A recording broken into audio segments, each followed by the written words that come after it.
So they roll the cameras, A, B, C, action. I run to the body. I stand near the body. I stand near that body, protect the body, and over the speaker I hear, the guy near the body, stay near the body. He said, cut. First AD came over. The director loved what you did. You're gonna make more money. What's your name? Robert Townsend. You just got upgraded. After that, every time I went on set, dude, I got paid.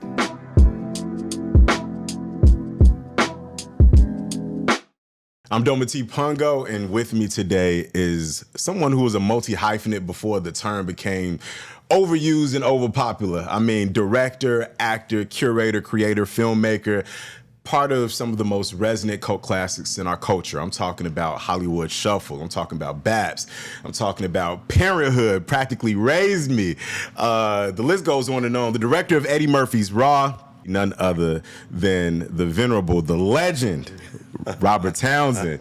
How you doing, sir? How you doing, man? Thank you so much for having me. It's an honor and a pleasure. It's an honor and a pleasure. Thank you. I've got so much to get to, but I want to start with the film festival. Pop-up film festival here in the city announced when did you announce it? How did this come to be? And what inspired you to just pop up and bless the city with all the things that's going on this weekend? So I was watching television about 6 weeks ago, and I was watching all the stuff going on in Chicago. You know, the marching and the peaceful protests and all of that. I'm from Chicago. I'm from the Westside. And so I was like, this is beautiful. All these people out there making a statement. And so then I was like, I got to do something for my city. That's my city. Right. So then I called my friend Carl Brinson, who is the president of the West Side branch of the NAACP, and I said, Carl, I want to do something. I've done things with the organization before. Like we went to Cook County and spoke to the men there. I've talked to the kids in juvie. I give back, but I was like, let's raise money because it's going to get crazy. I just feel it. And so I said, I'm going to do a pop-up film festival. And I was like, it's never been done before, but I'm crazy enough to go, let's do it. So I said, I'm going to show my films. I'm going to show films that I love, like the Spook Who Sat by the Door. And then I go, I work with that young brother in Chicago, XL, Cyber, Creative Side. Troy, and so then I called Troy Pryor, and then I said, hey man, I want to do a pop-up film festival. He's a pop-up film festival. I said, yeah, I want to do it in 5 weeks. And he was like, all right, Rob, okay, this is Hollywood Shuffle again. And I was like, let's go for it. And that's how it started. And then all proceeds go to the NAACP, but also they go to the Answer, Inc., which is founded by a good friend of mine, Deborah Vines. Her son, Jason, was diagnosed with autism. And rather than put her head down and go, ooh, she rolls her head up and say, this is a gift, and I am going to work with other people and educate people about autism. And she started the Answer, Inc. So I said, I'm going to do this fundraiser for both of them, and that's how it started. Oh, that's beautiful. That's beautiful. What about Troy Pryor made you decide to reach out to that brother? Let me say this.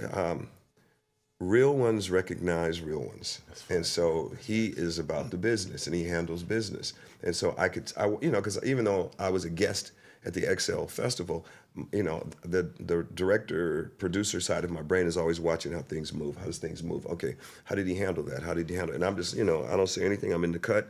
And then I was like, and I like how, the respect for time. The most important thing in business is the respect for time. Yes. Be on time, end early, handle your business. And I watched him do that, and I was like, he's from my tribe. He's young, and I could, there's some things I could teach him, because I could see he's already got a lot, and then I could give like a little. So that's how it started. That's what made me ask too, because I remember when you were the keynote speaker 2 years ago, I want to say, yes, sir, at the XL Film Festival, and you jumped off that stage and taught a master class, which, by the way, teaching the master class is part of the pop-up festival as well. Sir. But I saw this spirit of, I have so much to give, and I want people to know what they should know so that they can be successful. Where did that come from? You give back all the time. You're often doing things in the community that folks don't hear about. Sometimes I hear about things that you're a part of just because I know somebody who's there. Where did that spirit come from? Well, here's the thing. We're in Chicago. I'm a little black boy from Chicago that lived in K-Town, and the gangs, running from the gangs. My daddy wasn't there. My mother raised these kids on her own. And I go like, other kids can, if I could do it, other people could do it. And so that's where it started. And so I just go like, I'm blessed, man. I've made movies, television shows. I get to live a life like none other. And then I go, other people could live this life too. And so, in my master class, I'm just nudging everybody toward their destiny. Yeah. Like, go, go, go, go, go, go, go. Because sometimes you're like, I want to fly, fly, yeah, fly. And so that's, but it comes from, I came from this. And so when people go like, it's who you know, man. You got to know somebody. It's all these things. And I go like, I didn't know nobody. Keenan didn't know nobody. Denzel didn't know nobody. We didn't know nobody. We just worked hard. You put work in. Boy, you got my blood boiling. That's what I was just having this conversation with someone because, you can, when you don't have the examples, it can feel like, you're out at sea and you don't know which way you're going, what's going to happen. And then suddenly you get this break where you're like, okay, I think I see the shoreline. What was that moment when you said, I think I can see a career here. This might be real for me? I didn't look at it like that. Once you're in, you're in. What people don't understand is that, once you commit, like once I said, I'm going to be in this business, you commit. Oh, that was whatever happens. You don't, it's like the ebb and flow of, show business is the ebb and flow. So it doesn't really matter, it's like, are you having fun? At the end of the day, every one of my movies, TV projects, I had fun. Yeah. So when people are like, oh my God, the movie touched me or the Parenthood raised me, that was the Trojan horse. Like when you said that, sitting down and says, man, that raised me, I made it for you. When cats come up to me, women come up to me and go, you're my father. Because when I was originally creating the Parenthood, people go, Rob, why are you doing a sitcom and just giving, basic morals and values? And I said, because it's missing. You don't want television to raise your kids now. When I was a kid, I got life lessons from the Andy Griffith Show, being Opie. That's where I got my father knows best, my 3 sons, because my father wasn't there. So then when I thought about, your generation, I was like, they don't have those things. They're getting a lot of negative stuff. So I got to counter that. And whoever finds the good food in my show, because you can't feed people spinach. They don't want spinach. This is very good for you. I don't want that. You got to make it a little sexy, a little fun. Right. And then you come in and you go like, oh my God, Nicholas is learning about telling the truth. That makes me think of me. Should I be telling the truth? Right. Zarya's being fast in the streets and her boyfriend's abusive, and that's not how you treat a woman. So there's little life lessons every step of the way. Yeah. Can you talk a little bit about why you chose the Spook Who Sat by the Door? Because this subversive kind of thing you're talking about is very much the theme of the film in a way, And for folks who don't know, give them the story a little bit. So the Spook Who Sat by the Door, for those that do not know the film, it is about the first Black CIA agent. But because they're just trying to do something in the 60s and the 70s, in DC, they're like, we've got to show some diversity. So put one Black guy in, he won't do anything. And then you watch what happens, and this one Black dude learns everything. And so that film I saw. It takes it back to the block and uses it for the hood. Yeah. It takes it back and uses it for good. So I saw that in Chicago at the Woods Theater or the Alex Theater. I can't remember which one now. And when I saw it, I was like, I identify with this. Yeah. I identify with connecting all the brothers and sisters together to do good and clean up our neighborhoods and be smart. I didn't identify with the yes. I was like, nah, that. So when I saw the film, I remember I went back to the school, I told everybody, and that film was gone the next day. It was gone. And we had all those pimp movies and all that other stuff. And there's nothing, one of my favorite movies is The Mac, but it gave you the soul of a pimp. So when I saw the Spook Who Sat by the Door, I was like, wow, he started a revolution. I want to start a revolution. That's what it made me feel. And kind of like with Hollywood Shuffle, I did. Me and Keenan was like, bump Hollywood, we can make our own movies. And I was co-writing with Keenan Ivory Wayans, directing, producing, starring, and I was the first AD.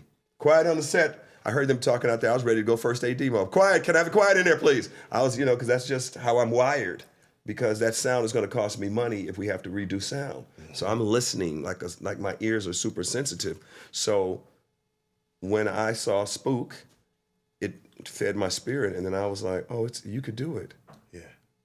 I was excited for the film festival when I saw Spook because I rewatched Hollywood Shuffle, which I caught some of the jokes when I was a kid watching Hollywood Shuffle. I got it. I got the satire.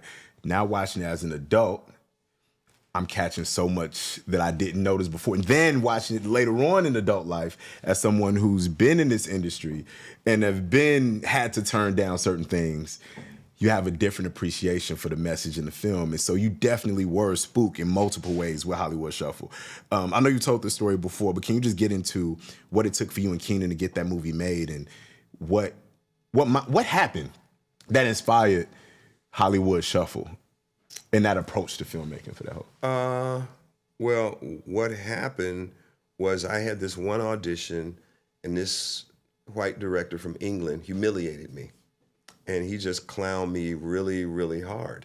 And, like he was telling me, all this crazy stuff to do. And so it was really degrading. And he was just, I talk about it, but he was just, can your nostrils, you have nostrils. You people scare me when you fly your nostrils. Can you fly your nostrils, fly? Can you stick your butt out? Can you grab your cock? Or do you call it a dick? Is it a dick or a cock? And he was just talking to me crazy, and he was like, fly, and I'm doing this stuff. And I went to Keenan's house, and I was so mad. And I was like, and it came out here, went up there, and then I said, we got to make our own movies. And Keenan froze. He was in the kitchen cooking. And then he was like, make our own movies. Rob, you didn't go to film school. You never directed nothing, not even a short. And I was like, we could do it. We're going to die doing this crap. We could do it. And then Keenan, I love him to this day.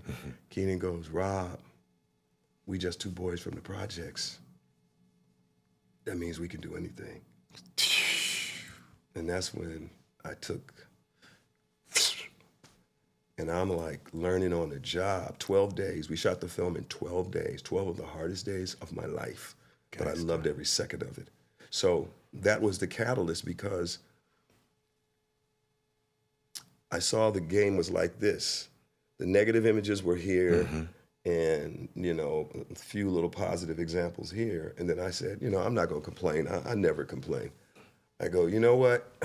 Let's take the bridge. Let's take it. And then Keenan and I, and let me say, people say, well, how does Chicago come into play? Because in Chicago, you have to move a certain way. You look at the wrong person the wrong way, it could be a fight. So you have to learn how to survive. And my mother, being a single mom with 4 kids, we had to move a certain way. I was the oldest boy. Every gang member is looking to recruit. So I had to navigate. And so, like, when I would be hiding and running from the gangs, back then it was the vice lords and the executioners, and I used to have to move a certain way. When I was doing Hollywood Shuffle and I had to scout locations, I moved like when I had to be invisible from the gangs. So then we had no money for permits, so we were shooting stuff, in locations hiding from the police so they couldn't see us, so we getting shut down. But that reminded me of being in Chicago and just understanding, like managing money. It was all my money in the film. Nobody else put in a nickel or dime in, and I was like, I got to be able, craft service, hey, you had too many pieces of chicken. I was on top of everything. We shot with film, leftover film. It's called short ends. Like back in the day, a magazine of film would cost you $1,000, say. It's 10 minutes long. If a scene is 6 minutes, you can only do it once. Now you have 4 minutes of film left over. What do you do with that 4 minutes of film? So basically, I called and got all the short ends.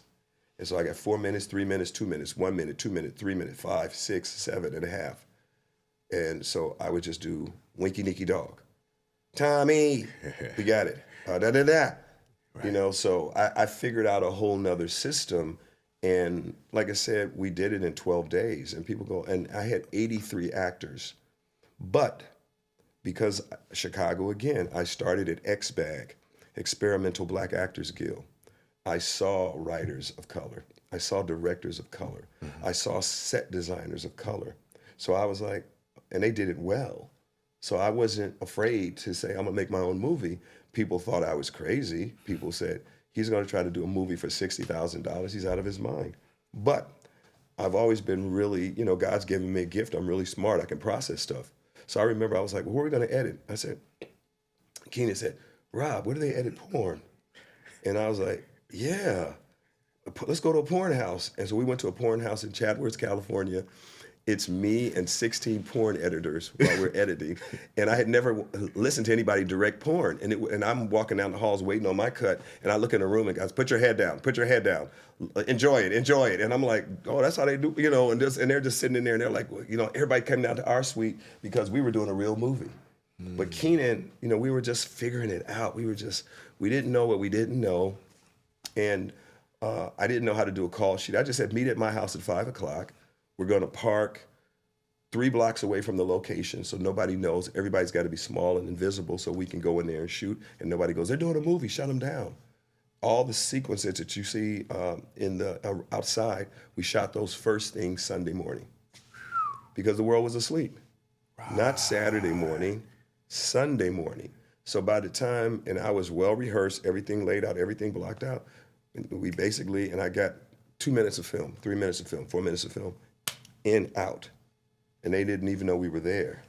What do you think filmmakers today and content makers today can learn from what you learned in those early days? Because we don't have to grab up the short ends and use physical film, right? But we have a different set of challenges. What do you think we can learn today from experiences that you had? The thing is that, the big difference between what happened, back then and what's happening now, Keenan and I, we were steel sharpened steel. Mm-hmm. Steel sharpened steel. Keenan is student of comedy. I'm a student of comedy. Mm-hmm. So that could be funnier. No, man, what if he did so? Okay, Jerry curl. Okay, what if he goes like this? Okay, 3 times. Okay, what if the wig changes? And so we're going back and forth, master, like comedians. Now there isn't quality control. Right. The difference for this generation is that they do one pass on something and the level is low. It could be up here if they really go. The better joke wins. We always play top that joke, top that joke, top that joke, top that joke. So, when we get together, it goes like, and then we would save stuff. Mm-hmm. Like this is the last, and this is what I say now. I still use it with all my actors now. There's a phrase I have. I go, one more for love. And the concept of this is, I rehearse while they're lighting. I'm rehearsed. They're already, we do 2 takes. I see it, I got it in the can. I look at the actor and I say, I have what I need. Is there anything you'd like to do? And the actors go, yeah, you ready, Rob? Oh man, ooh. And so I see different actors, like I saw Beyonce do it. I saw Halle do it. Recently, I saw Nia Long do it. I saw Joseph on Force. Joseph does it. And it's like people, when they hear that, oh, you got what you need. I was thinking, and then I go, ooh, that's even better than I thought. Right. Oh my God, ooh, yeah, let's go. Yeah. And so I think that, like in my master class that I'm going to teach, on Saturday at the festival, I'm going to share those nuggets because stuff like that people don't think about. Mm-hmm. They just go, do it my way, do it my way, do it my way. And it's like, wait a minute, this actor might bring me something that I didn't see. Yeah. He or she may bring something. I'm going to show a clip in class from Holiday Heart with Alfre Woodard. She got nominated for a Golden Globe. There's a scene in there that I wanted her to ad-lib. And she's playing Wanda high and she's out of control. And she goes, and she goes into character. She goes deep, and she was like, I go, I want you to say this, and I want you to say something. She goes, Robert, I didn't hear nothing. What did I hear? What I hear, Robert? What? And she's going off jonesing because she's in character, and the scene turns powerful because I was just. You want to create fertile soil for actors. This generation, a lot of people don't understand that concept because. To create movies that are classics, it's not an accident. Like people look at the 5 Heartbeats and they go like, how you do that? I did a lot of work. I did a lot of play. I don't work, I play. But what people don't see is that extra sauce. I saw 10,000 actors for the five heartbeats. I'm doing my shot list again and again and again. I'm looking at my storyboard. I break down every scene, every piece of wardrobe. I'm listening to music. I listen to so many songs to get the songs we have, so that every song means something to the story. We haven't finished yet. Got it. I got nothing but love for you, baby. That's all I got. Don't live the life of a movie star. Don't live the night, da-da-da-da. You know, back in the middle again, just in case. It's all there. And so, as an artist, when I think about this generation, sometimes I feel they want the quickie, as opposed to saying, is it the best song? Is that the best actor? Could it be better? Should I do another rewrite? Yeah. They are impatient. And so, you know, so in my class, I'm going to talk about, this is how you get the performance. This is how you work and develop. Now, people get sick because they go, this dude does a lot of work. Man, I just want to shoot. And I'm like, you're not ready to shoot because you haven't even, I call it emotionally tracking a character. So when you see any of my movies, any of my television shows, I've emotionally tracked the character so that when we see Halle Berry in B.A.P.S, for example, Niecy starts off a certain way, and then we watch her change and shift until she goes, we can't take this money from this old man. You know, who are we? So I look at it really different. So yeah, that's the difference I think now, because people just do it and they think it's good. Like, I was on the board of the American Black Film Festival, and there was a lot of great films coming in, and then there was a lot of films that weren't great. And then I was like, oh, if I could have just worked. But sometimes the creatives are very arrogant, so they go, it's good. And it's like, well, who said it's good? My mama, you know? So yeah, that's part of it. Yeah, I love that. It's so much you said too, that there's something powerful in the language, because often sets, they'll say, one more for safety. When you say one more for love, just that switch of the word, because you heard that before, right? When folks say one more take for safety. When you say one more for love, that shift in that mindset changes it from work to play, or just from, okay, we're just gonna do a routine just to make sure we have another take. The whole crew gets quiet when they say, I got one more for love, guys, and we're out of here. And then everybody's like watching the monitors. Everybody's at Video Village, and they're like, okay, this is the love take, okay. And then, you know, somebody on the crew, Rob, you know, that love take always works every time, Townsend. That love take. And they just, you know, but it's because everybody can breathe. Yeah. Before I get back into this question, if you could just share, you know, you say you've seen Halle do it, you've seen Nia do it, you've seen Beyonce do it. Can you just share one of those stories where you gave the Alfred story, but another story where somebody did a take for love rather, and you were like, oh, this is gold right here. This is the one. You know, let me say something. Okay. I have done it I do it with everybody. There's only one time when I was doing Force recently, and Joseph has a scene where he's supposed to cry, and he has a flashback, and he's doing this whole thing, and this woman shows up in his life.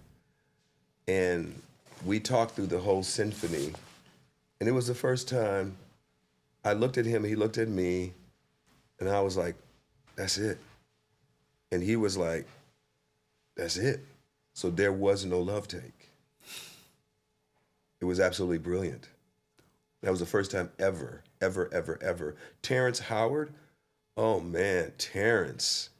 So there's a scene in Best Man, final chapters. He is supposed to come home, and if you haven't seen the show, spoiler alert, he's having a heart attack. So, but it starts off with they're having a good time. Man, you should have been here. Merch, you should have been here. We had a great time, man. And they're laughing. And then they're supposed to sit on the couch. They're talking. I wanted her to do a striptease for him because they come home, and I said, you know, get them riled up. And so I always looked to throw a curveball at the audience. You're watching it, but you don't know where it's going. So they go like, Terrence is drunk, and his girl, they stumbling in, and he all drunk and everything. So they get inside, and so we're talking. I said, can you do a little striptease for him? She says, well, Robert, I did it in the first episode, but I really think different. I said, you didn't do the striptease that I'm looking for. You know, I know what I'm looking for. So she was like, no, she pushed back. I was like, cool, Melissa, I get it. Then Terrence goes, I'll do it. And I was like, what? And Terrence goes, I'll do the striptease. And and Melissa goes, what? And so that's what happened. She sits on the couch and he starts going, yeah, baby. And then he has the heart attack.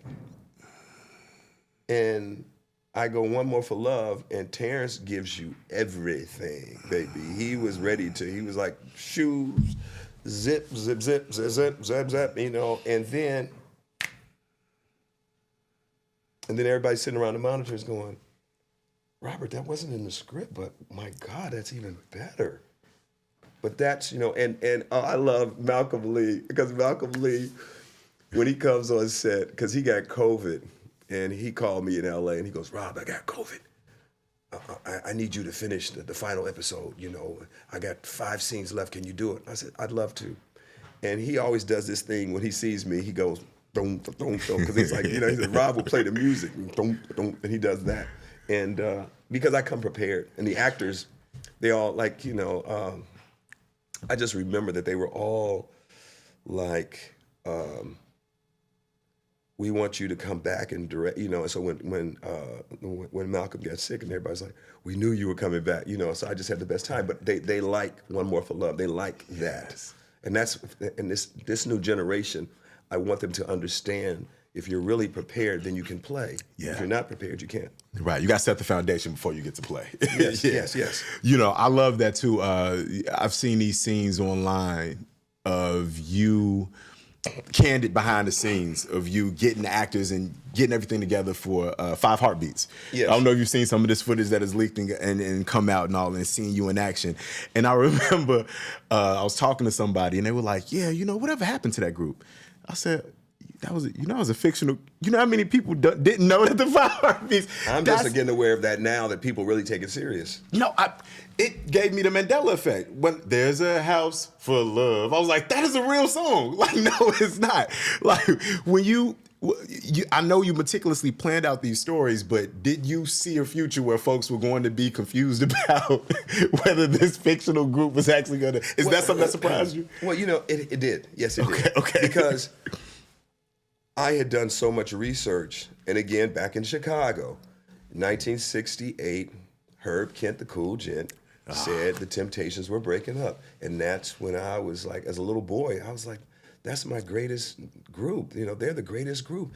And that was my comfort food, you know, to hear this music coming, Motown, you know, from Detroit right over there. So when they broke up, that's when I was like, what happened? And do they have love in their real lives? And so that's kind of how it all started. Man, and can you name some of the groups and record labels that you pulled from? You say Motown, of course, but there were so many stories in there that mirrored stories you would later hear in documentaries. And I imagine some of it was coincidental because these are archetypes and people, but some of them probably were real. You know? Well, a lot of them, the big red thing hanging the guy out the window, that was a legendary story that people said. And I said, well, that came from the Dells. And I said, well, how did you guys know? And they said, well, the record company wanted everybody to know because he was a big star. And they said, you know, they wanted everybody to know so that nobody else asked for their money. So they made sure the lore got out there. Yes, sir. And it ended up in the film. There's, outside of some of the things that I want to talk about your career, your process, all of these things, I was just curious on your perspective on certain things. Okay. So thinking about a film like Hollywood Shuffle, and you talked about this earlier because The Mac is one of my favorite movies. Yes, sir. Too. You know, when I go back and look, so many iconic lines with, motherfucker, can you buy that? You know, like, this is Dick Anthony Williams. Come on. But then there's this weird, and I love drug dealing films and shows. Same here. Yeah.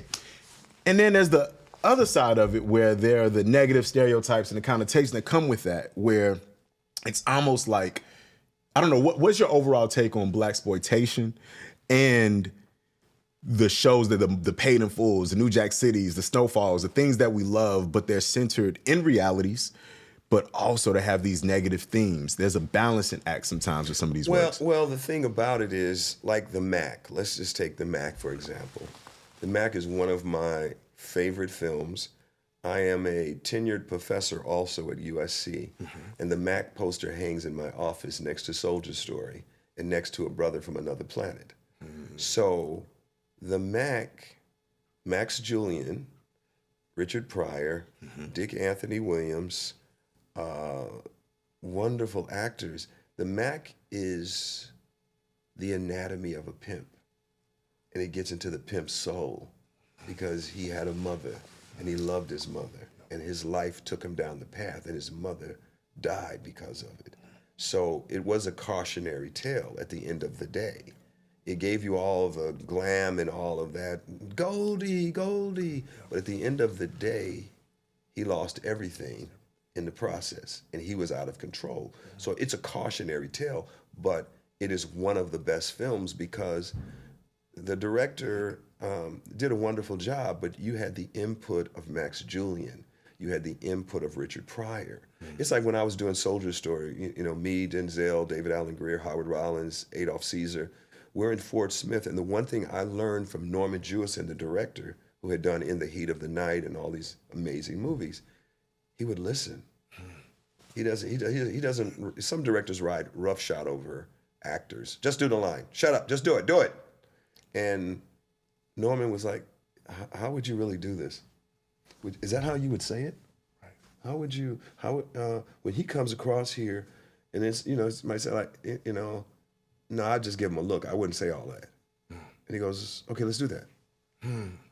Let's do that. Okay, and how would you, you know, like, well, okay, we gotta fight this guy, you know, bring him outside, guys. And everybody's like, ooh, that's what we would do.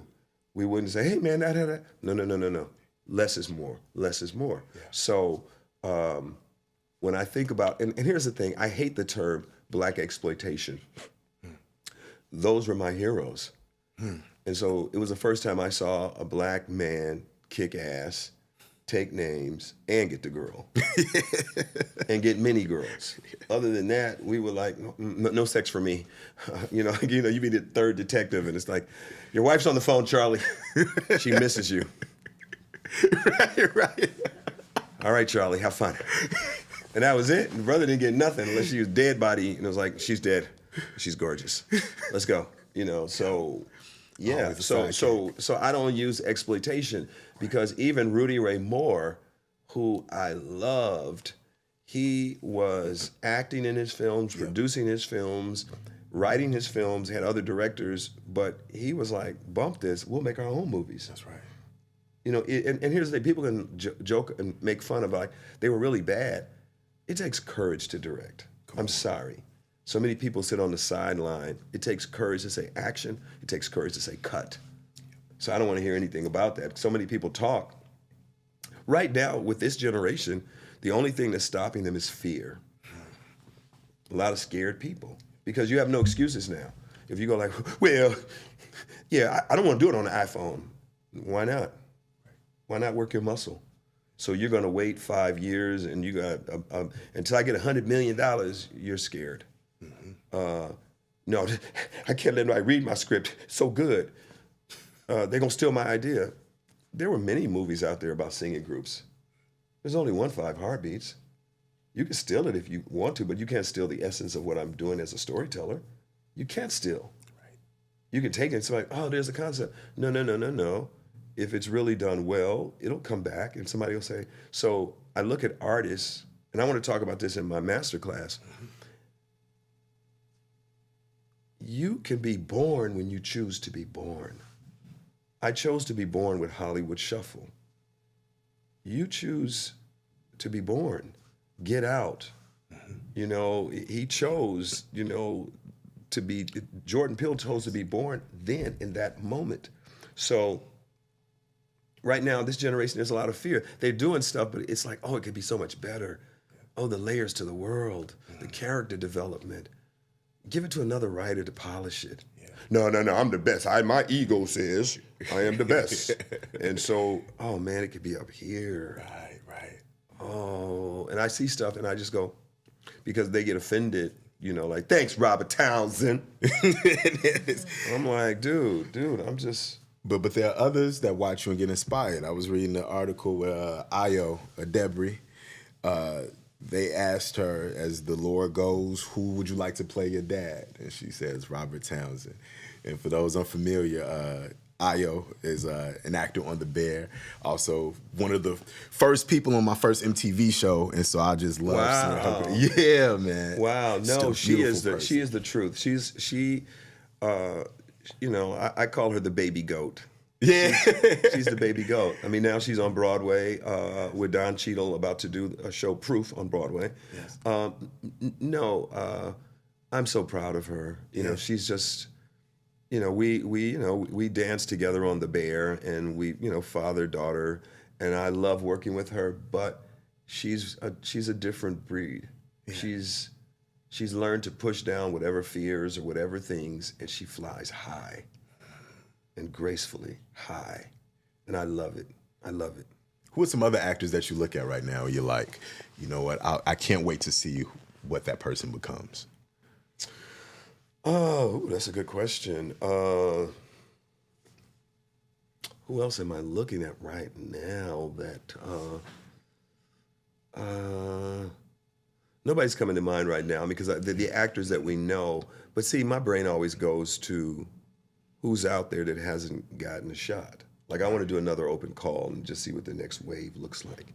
That's so funny. In my brain, because I see actors, but then, you know what? The actors that are on forever, that is my show. The Netflix series? Yes. Forever? Oh, yes. Yeah. Okay. Which ones caught your attention? The lead actor who plays the guy, the two of them are they're the truth. I mean, and Mara Brock, we were at the Hollywood Bowl at this show, and I was telling her, what work. She's just amazing. The writing, it's just like, that's a good one. The writing, the acting, the producing is just so, I want more. A lot of people don't know the show, and I want more people to tune in and watch, but it's like one of my favorite shows. Shout out to Wood Harris, to another Chicago legend that's in that series also. Yes, sir. As I talked about this off camera, we got a chessboard here. We're not going to play today. We're going to let Rob learn from his son later on. Yes, then one day I can play a game of chess. That's my goal. I'm putting on my vision board. But one of the questions I like to ask normally on a game of chess is, sometimes the big sacrifices lead to unexpected wins. And I'm curious, in your career, in your life, what was a sacrifice that you made, maybe consciously or unconsciously? It could have happened to you, or you could have led for it to happen. But what is a sacrifice that led to a greater blessing on the other side in your career? Well, that's an interesting sacrifice. You give up something, you sacrifice. When I look at my life, I think there's many things. There's many, like how I got to New York. There was a teacher at Illinois State University that told me I wasn't going to make it. And she was from New York, and I was asking her about New York, and I don't know, I was just like, because the best actors come out of New York, and I was fascinated with New York. And she goes, "You don't have what it takes to make it in New York. You don't have what it takes to make it in this industry." And I was like, whoa, and then the first part of me was like, I'm not gonna make it. There was a moment you believed what she was saying. Well, I was a young, I'm 19, 20, and so I'm like, I'm not gonna make it, because if an adult says it, it could be weight. And so, but I thought about it, and then I was like, because that rebel brain of mine goes, she doesn't know me. She doesn't know anything about me. And so I said, I gotta find out for myself. And because of that teacher, I called my mother and said, I'm transferring to school in New York City. I'm leaving. And so she was the catalyst. So if you said, sacrifice, I rolled the dice and bet on me. And I just said, I'm going to New York and I'll see myself. Because that teacher told me I wasn't. I might not have left. A lot of my friends that I was in the acting game with in Chicago, they never left. They just stayed here, wonderful actors. Yeah. But I've always been that fearless, like, let me see for myself. And once I got to New York, I started meeting everybody, and I just figured it out. Yeah. But I was by myself, just figuring it out. But, sacrifice, I've always lived in that wild lane. I've always lived in the lane of taking chances.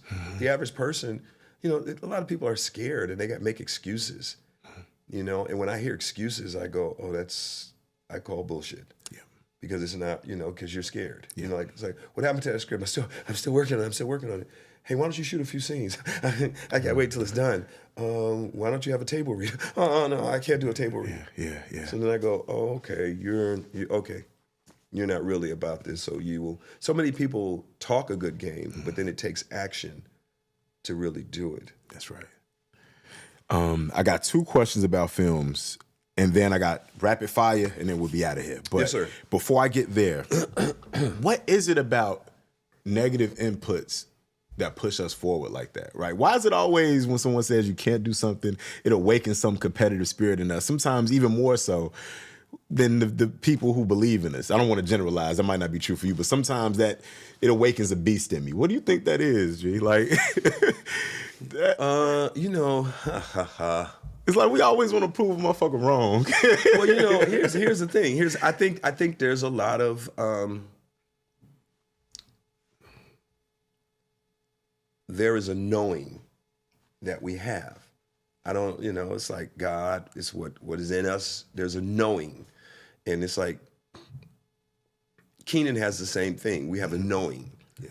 Eddie has the same thing. Everybody has a knowing, and so when you hear stuff that doesn't register with your spirit, you go like this, like, no. That's real. That's real. It's not, you know, like, I just met you, but you have that knowing on you. Like, you're like, okay, I came in as an intern at WVON or radio station, and then all of a sudden, I was like, okay, closer. I'm in the seat. But you had a knowing. It wasn't like, he quit. What am I going to do now? It's like, could I? Could I? So I've always had, like, I'm hard-headed. I don't listen. Like, when people said, back then, Hollywood Shuffle, to do a movie, everybody was like, no one can do a movie. No, what are you doing? He's an idiot. He's a fool, the fool. And I was like, no, it's not hard. We could do it. Yeah. If we just, you know, so I think it's that part of my brain, and I think in every artist, anyone who climbs mountains, they understand that there's tiers to this. That's right. There's plateaus. Okay, next one. Yep. Next one. And so, you know, a lot of people are surrounded with negative energy. And either, like, I don't know how many students didn't make it because of that woman. They were really great actors. I was the rebel. I was like, no, I reject it. It took me a minute because it was in my spirit for a little bit. And then I was like, oh no. Yeah. But she could have damaged a lot of people. And then they're watching me do my work and they're like going, I went to school with him. I don't know how he got out of there, man. Da-da-da-da, man. Do, you know? And it's like, none of this is hard. It's not hard. It's just, do you believe? And what is your belief system? And that's the truth. What is your belief system? Like, I don't know how you were raised, your mama, your daddy, but you have a very strong belief system. So your belief system is what propelled you, because I could be in that chair. Oh, I could never be in that chair. You know, it's so funny because I started out as an extra. So I did extra work for 7 years. I was in Mahogany with Billy D and Diana Ross, extra. I was in The Warriors, extra. I was in The Whiz, one of the citizens of Emerald City, extra. Now, some of the extras, they were chasing girls, guys, doing their thing. Some was reading books. Some were on their phones. Not on their phones back then. Some were, like, you know, reading books, just playing games, cards, whatever. And I was watching where the camera was. Why is the camera over there? Why did he do that? Okay. Why did he, you know? And I tell this story, true story, and I'm going to talk about it in my masterclass, but I was on the set of Warriors, and that's when I first started to learn about directing by accident. So if you don't know Warriors, it's about a gang summit in New York City. All the gangs have come together to make peace. And the leader of my gang, the Riffs, he's making this speech about peace, peace, peace, peace, and somebody shoots him. And somebody goes, who did that? And they said, the Warriors did it. And the whole movie is about the Warriors trying to get home to Coney Island without getting killed by every gang. So anyway, there's 700 of us out there. 100 are real actors, and the rest are real gangbangers. The prop department hands out sticks, bats, and chains, and says, when the gunshot and the body hits the ground, use your weapons and run. It's chaos.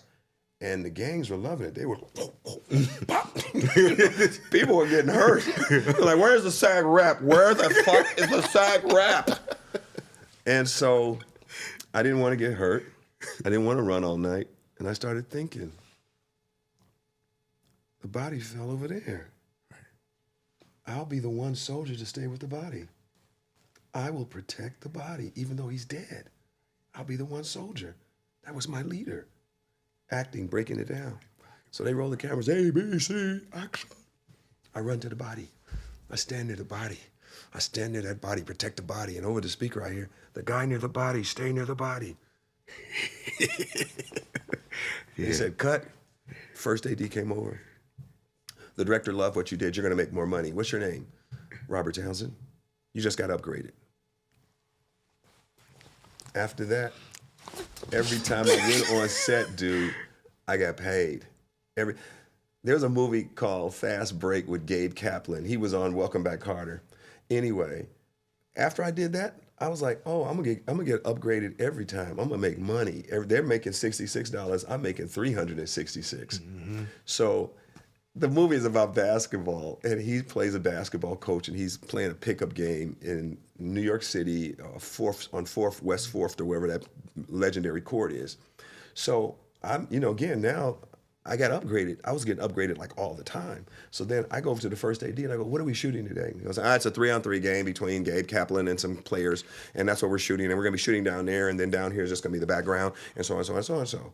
So I was like, 3-on-3 game. Gabe, okay, So I sat on the floor of the court just watching his trailer door. I'm just watching the trailer door. He finally comes out of the trailer. I slowly get up. All right, everyone, gather around. We're about to get rehearsal in. And then this is me. I got Gabe Kaplan. I'm shutting you down. I'm shutting you down, boy.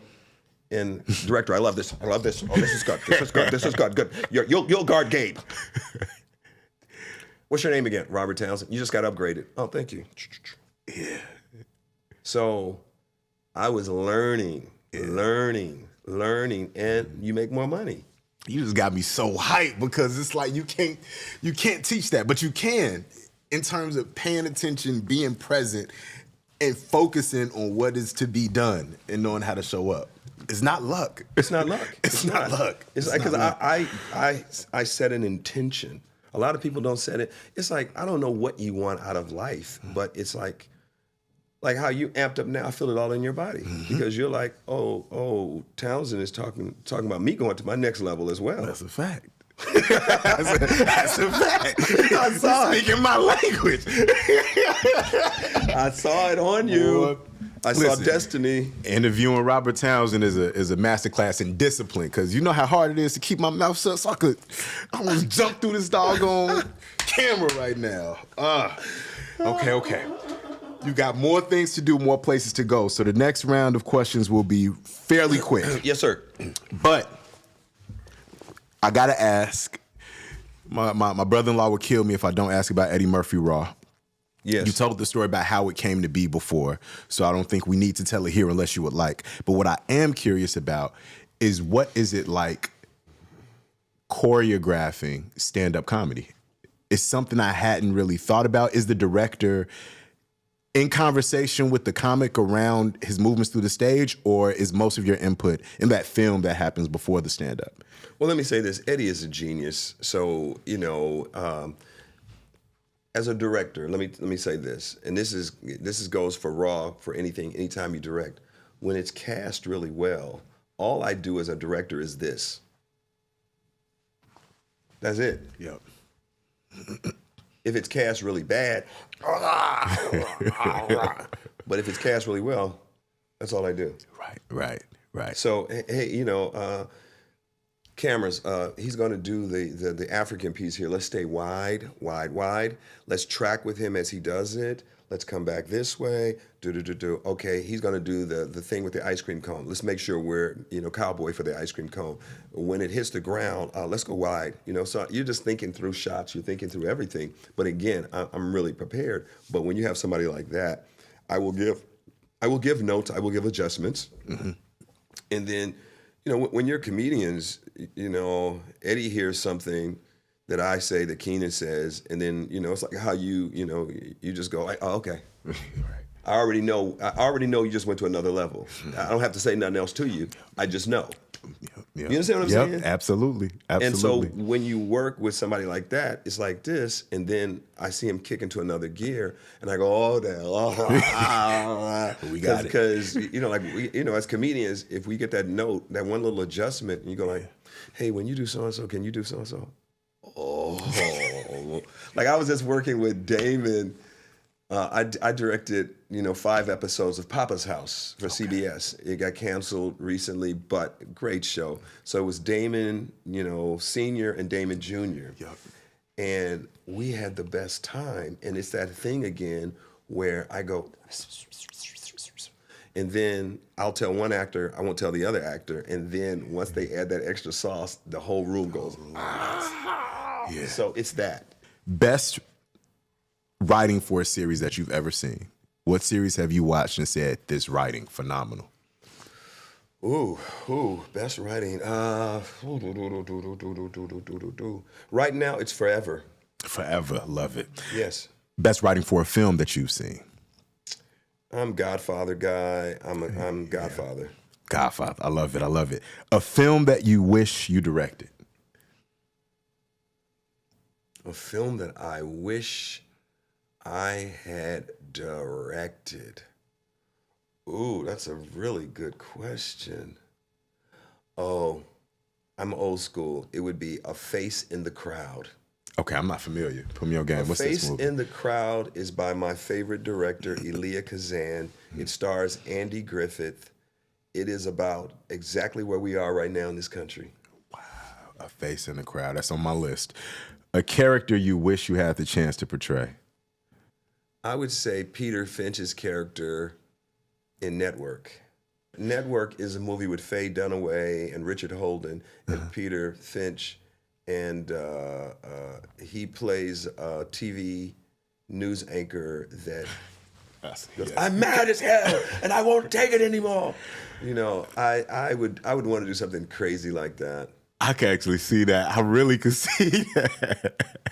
Okay, nice. Okay, and what piece of art, no matter the medium, had the most profound impact on your worldview? What piece of art? Yeah, it could be a film, it could be a TV series, it could be a book. Had the most profound impact on your worldview, and it might be more than one too. You know what? I would say Bob Marley's music.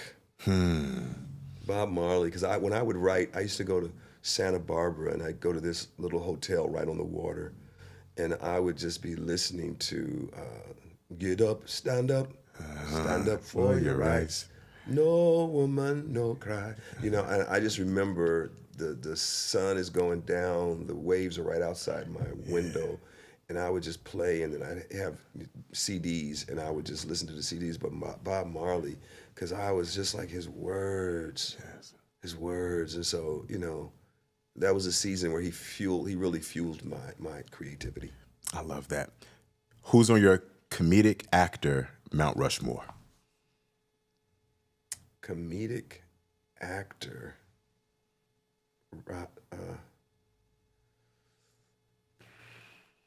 See, I'm different. There is a movie called Dave, and Kevin Kline does a performance. He does a performance in a film called Being There. Peter Sellers does a performance that is Chancey Gardner that does a performance like nobody else's business. Yeah. Okay, so that's one. You want to get you want to get all four? You want to give me all four? Four of them? Yeah, the Mount Rushmore, all four of them. The Mount Rushmore. Richard Pryor. Mm-hmm.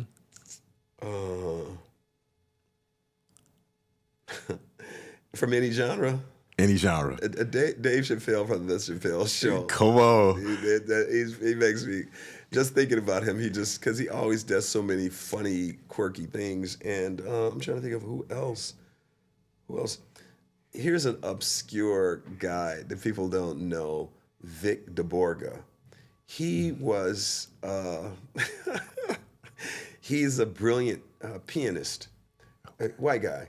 And he has this routine, because he speaks he has an accent, and he speaks like he makes fun of his words. He goes, I was in the Washington, D.C. at the Hall of Constitution, and he's a genius at playing the piano, but he will do funny stuff. And he has this one routine. I love physical comedy. And he has this one routine where he goes, good evening, ladies and gentlemen. My normal assistant is not here, and so I need someone to turn the pages for me as I play the music. And he goes, is there anybody backstage? You, sir, can you come out here and help me? And the guy comes out, and he's playing the piano. And it's just funny to me because he's trying to get the guy to turn the page, and the guy will never turn the page. And it's just, he keeps, he ad-libs and does all this physical comedy, but he's a genius. I love it. I love those picks too, because once you begin to tell me the bit, I know people who were inspired by that bit. So now I know the original. He's a genius. He's a genius. And I feel like, I'm glad you mentioned Chappelle, because I think Hollywood Shuffle is the forefather to the Chappelle Show. Thank you. Yeah, it's from the same comedy lineage. And last one, you get the last word.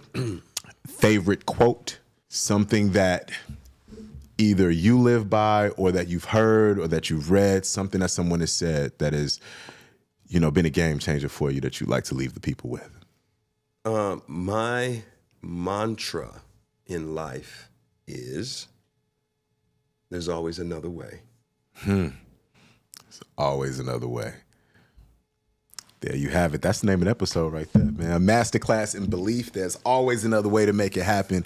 If anybody knows this, it is definitely Robert Townsend. Thank you so much. Thanks for having me. It's been an honor, a pleasure, and a goddamn privilege. I don't know why he got me cussing so much on this camera. Yeah. Until next time, y'all. I'm Dometi Pongo.